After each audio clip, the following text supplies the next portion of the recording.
तो उसमें बहुत सारे हैं कि बिलिंग लॉस का, एनर्जी लॉस का, बिलिंग कैसे ज्यादा बेहतर हो।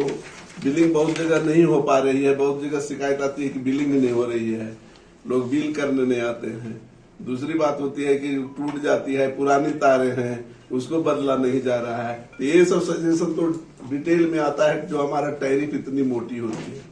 अच्छा सर, बीएसएनएल से एक सवाल है मेरा, इनसे क्या बताया? बीएसएनएल से सवाल हम अभी नहीं कर सकते हैं, उनका अलग से कर लीजिएगा कॉन्फ्रेंस। सर एक अंतिम सवाल आप ले लें कि कितना पैसा पर यूनिट बढ़ा है, छोटा सा कितना पैसा किस किस क्षेत्र में?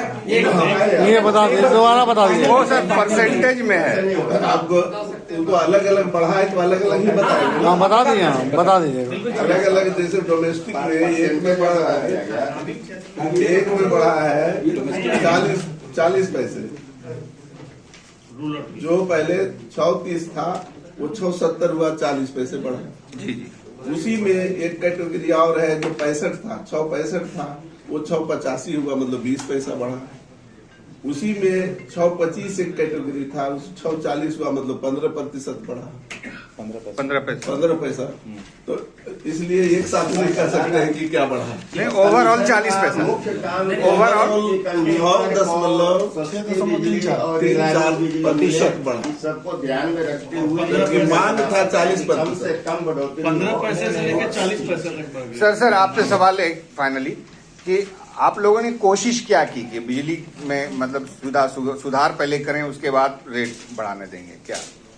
सुधार के लिए तो डायरेक्शन वही दिया जाता है कि आप बिजली में सुधार करें, क्योंकि इंडस्ट्री जो है तो शिफ्ट होते जा रहा है दूसरे कंपनी पे, क्योंकि इनका पावर जो है तो रिलायबल नहीं रहता है और इंडस्ट्री उसमें फेलियर हो जाता है। उनका जैसे प्लास्टिक की इंडस्ट्री है, वो लोग बताते हैं कि जैसे वो मेल्ट किए और तब तक लाइन कट गया, सारा मेल्ट हुआ, उनका चीज जो है तो फिर जम जाता है।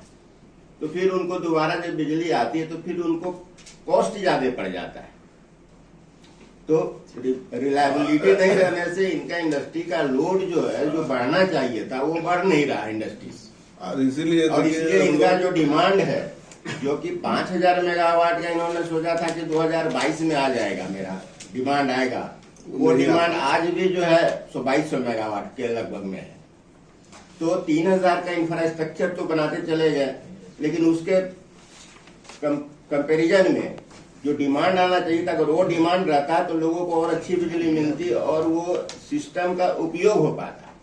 क्योंकि अंडर लोडेड सिस्टम है, कॉस्ट तो आपका लग गया, तो इसके कारण जो है सो क्वांटम ऑफ एनर्जी अगर ज्यादा बढ़ जाता तो और लोगों को सुविधा मिलती। तो इसीलिए जैसे इनको हम लोग ये बोल रहे हैं कि आप अपने चीजों को अच्छी रिलायबल बिजली दीजिए, जिससे कि इंडस्ट्री आपको रुके।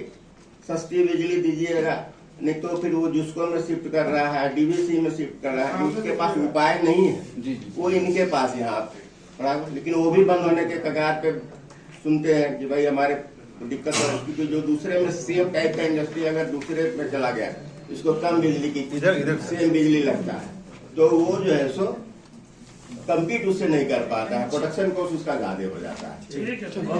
Thank you sir.